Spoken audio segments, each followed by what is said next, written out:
నమస్కారం అండి.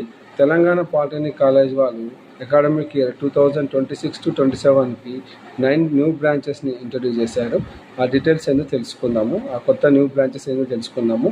First one వచ్చేసి artificial intelligence and machine learning, second one వచ్చేసి cloud computing and big data, third one వచ్చేసి electrical engineering and electric vehicle technology, fourth one వచ్చి cyber physical systems and securities, fifth one వచ్చేసి chemical engineering, sixth one వచ్చేసి పాతది electronics and video engineering బ్రాంచ్ని modify చేసి multimedia and electronics ఇంజనీరింగ్గా మార్చిండ్రు.